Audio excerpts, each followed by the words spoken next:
Hi welcome. അരികെ എന്ന ആപ്പിൻ്റെ അരികെ ചെന്ന് ആപ്പിലായവരെ കുറിച്ചാണെന്ന്. മലയാളിക്ക് പാര മലയാളി തന്നെ, എന്തോരം വന്നാലും പഠിക്കൂല. സംഭവം ലണ്ടൻ ആസ്ഥാനമായാണെങ്കിലും ലോകം മൊത്തം എല്ലാം ഓടി നടക്കൂലോ ആപ്പുകളൊക്കെ.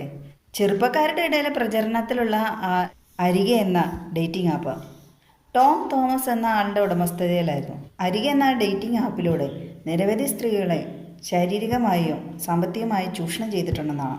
അതായത് സ്ത്രീകളെ അതിവിദഗ്ധമായി ഈ ഡേറ്റിംഗ് ആപ്പ് വഴി പരിചയപ്പെട്ട്, പ്രത്യേകിച്ച് ഒറ്റയ്ക്ക് ജീവിക്കുന്ന സ്ത്രീകൾ, അവിവാഹിതരായ സ്ത്രീകൾ, ഇതെല്ലാം വിവാഹ അഭ്യർത്ഥന നടത്തി അവരെങ്ങനെയെങ്കിലും അവരുടെ വായും കൊണ്ട് തന്നെ സെക്സിൽ ഏർപ്പെടാമെന്ന് പറയിപ്പിച്ച് അങ്ങനെ ലൈംഗികമായി ദുരുപയോഗം ചെയ്തു.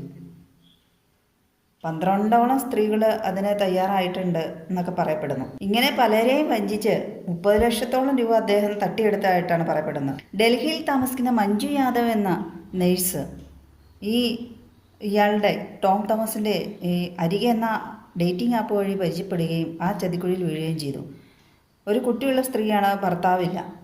ഇങ്ങനെയുള്ളവരാണ് അയാൾ കൂടുതലായിട്ടും ലക്ഷ്യം വയ്ക്കുന്നത്. സ്ഥിര വരുമാനമുള്ള ലേഡീസിനെ, പ്രത്യേകിച്ച് നേഴ്സുമാരെ, ഇത് ഭർത്താവില്ലാത്തവരെയും പിന്നെ അവിവാഹിതരായവരെയൊക്കെ.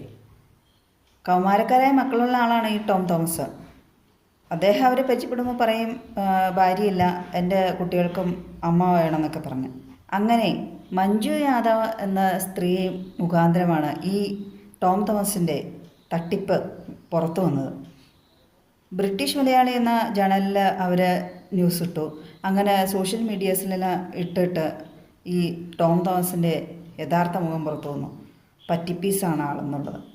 അങ്ങനെയാണ് നിരവധി സിനിമ മേഖലയിലുള്ളവരെല്ലാം ഈ ആപ്പ് പരിചയപ്പെടുത്തുകയും ഇതിന് പരസ്യം നൽകുകയൊക്കെ ചെയ്തിട്ടുണ്ട്. മഞ്ജു യാദവ് ഡൽഹി മലയാളി നേഴ്സസ് അസോസിയേഷനിലും പരാതി കൊടുത്തിട്ടുണ്ടെന്നാണ്. അല്ലെങ്കിൽ നമ്മളെ മാട്രിമോണിയൽ വഴിയൊക്കെ പരസ്യങ്ങൾ കൊടുക്കുമ്പോൾ ആ പ്രൊഫൈലിൽ നമ്മൾ പരിശോധിച്ചാൽ നമുക്ക് മനസ്സിലാവും, ഒരു വ്യക്തി അവിടെ രൂപപ്പെടുകയാണ്. എല്ലാ ബാക്ക്ഗ്രൗണ്ടും അതിനകത്ത് ചോദിക്കുന്നുണ്ട് ഒരാളുടെ. മാത്രമല്ല, ഇങ്ങനെ നമുക്ക് നേരിട്ട് അറിയില്ലാത്ത ആൾക്കാരായിട്ടുള്ള വിവാഹബന്ധങ്ങൾ ഇല്ലാതിരിക്കുന്ന ആളല്ലേ നല്ലത്. വഞ്ചിക്കപ്പെടാൻ എപ്പോഴാണെങ്കിലും, പ്രത്യേകിച്ച് എല്ലാം കൊണ്ട് യോഗ്യരായിരിക്കും. ഒരുപക്ഷെ മാനസികമായോ വേറെ ഏതെങ്കിലും ശാരീരികമായ രീതിയിൽ അവർ എന്തെങ്കിലും കുഴപ്പമുള്ള ആൾക്കാരാണെന്ന് എങ്ങനെ അറിയാൻ കഴിയും? ദിവസം എന്നോണം തന്നെ ഇതുപോലെ പറ്റിപ്പീസുകളുടെ കഥകൾ കേൾക്കാറുണ്ട്, വായിക്കാറുണ്ട്. എന്നാലും എത്ര കൊണ്ടാലും എത്ര കണ്ടാലും ഈ പഠിക്കില്ല ആളുകൾ. ഇതിനൊരു അറുതിയില്ല ഈ പറ്റിപ്പീസുകൾക്ക്. പരിചയമില്ലാത്ത അപ്പോൾ അതിനൊരു മറുപടിയും കൊടുക്കരുത്. നമ്മൾ പല സോഷ്യൽ മീഡിയാസിലും പരസ്യങ്ങൾ കാണാറുള്ളതാണ്. ഒരുപക്ഷെ നമ്മൾ ഇത് ഡേറ്റിംഗ് ആപ്പാണെന്ന് പറഞ്ഞിട്ട് കൊടുക്കുമ്പോഴായിരിക്കും ഒരുപക്ഷെ നമ്മുടെ എല്ലാം ഓപ്പൺ ആവുന്നതിൽ. എത്ര അഭ്യസ്ത വിദ്യരാണെന്ന് പറഞ്ഞിട്ട് കാര്യമൊന്നുമില്ല. പ്രബുദ്ധ കേരളം എന്നൊക്കെ അവകാശപ്പെട്ടിട്ട് ഒരു കാര്യവുമില്ല. വഞ്ചിക്കപ്പെടുന്നവരും വഞ്ചിക്കുന്നവരും കൂടുതലും മലയാളീസാണെന്ന് തോന്നുന്നു, പ്രത്യേകിച്ച് സാമ്പത്തിക മേഖല. മഞ്ജു യാദവ് എന്ന് പറയുന്ന സ്ത്രീ അവകാശപ്പെടുന്നുണ്ട് ആ ടോം തോമസുമായി 12 പെൺകുട്ടികൾക്ക് ബന്ധമുണ്ടെന്ന് പറഞ്ഞു. അവരുടെ 6 പെൺകുട്ടികളുടെ എല്ലാ ഡീറ്റെയിൽസും തെളിവുകൾ സഹിതം ഇവരുടെ പക്കലുണ്ടെന്ന്. പലരും പരാതി പറയാൻ മടിക്കുവാണ്, മാനം പോകുന്നു പേടിച്ച്. ഇനി എന്നാ മാനം പോകാൻ? ഇനി ഇതുപോലെ ആപ്പുകളിലോ ഇതുപോലത്തെ എന്തെങ്കിലും ചതിക്കുഴലിൽ വീട് മറ്റുള്ള പെൺകുട്ടികളെ വഞ്ചിക്കപ്പെടാതിരിക്കാൻ ഈ സ്ത്രീകളെ മുന്നോട്ട് വന്ന് ഈ ടോം തോമസിനെതിരെ പരാതി കൊടുക്കുമോ, എന്തെങ്കിലും നടപടികൾക്ക് മുതിരണം എന്ന് തന്നെയാണ് എൻ്റെ അഭിപ്രായം. ഈ ടോം തോമസ് എന്ന വ്യക്തി വഞ്ചിച്ചതിൽ ഏകദേശ കണക്കാണ് പുറത്തു വരുന്നത്, ഇത്ര സ്ത്രീകൾ എന്നൊക്കെ.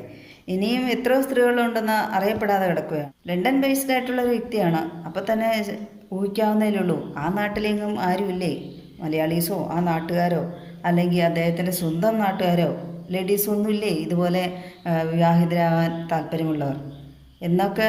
ഇതുമായി ബന്ധപ്പെട്ട് പോകുന്ന സ്ത്രീ സ്വാഭാവികമായിട്ട് ചിന്തിക്കാവുന്ന കാര്യമല്ലേ ഉള്ളൂ. സാമ്പത്തികമായിരിക്കാം ഇങ്ങനെ അവർ സമീപിക്കുന്നവരുടെ കൂടുതൽ ലക്ഷ്യം, ഉദ്ദേശം എന്നുള്ളതൊക്കെ. എവിടെയോ കിടക്കുന്ന സ്ത്രീകളെ പരിചയപ്പെട്ട് അവരെ വലയിൽ വീഴ്ത്താൻ ശ്രമിക്കുന്ന ആയിരിക്കാം ഒരുപക്ഷെ ഇങ്ങനെ ആപ്പുകളിൽ കൂടെ പരിചയപ്പെടുന്നവരെന്നുള്ള ഒരു സാമാന്യ ബുദ്ധിയെങ്കിലും ഇതുപോലെ പ്രബുദ്ധരായ സ്ത്രീകൾക്ക് അത്യാവശ്യം വേണ്ടതല്ലേ. പൈസ കൊടുത്ത് സഹായിക്കാനാണെങ്കിൽ കയ്യും കാലുമില്ല, അംഗവൈകല്യമുള്ള ഭിന്നശേഷിക്കാരെ എത്രയോ പേരുണ്ട്, അവർക്ക് കൊടുത്ത് സഹായിക്കാമല്ലോ. ഈ ടോം തോമസിനെ പോലെ ആരോഗ്യമുള്ള, സംസാരിക്കാൻ ശേഷിയുള്ള, ഭിന്നശേഷിക്കാരനല്ലാത്ത ഒരാൾക്ക് പൈസ കൊടുത്ത് സ്വയം വഞ്ചിതരാകേണ്ട ആവശ്യമുണ്ടാവും. സ്ത്രീകൾക്ക് ശ്രദ്ധിക്കുക, ഇതുപോലത്തെ ആപ്പ് ചെന്ന് ആപ്പ് സ്വന്തം വരുത്തി കൂട്ടാക്കുക.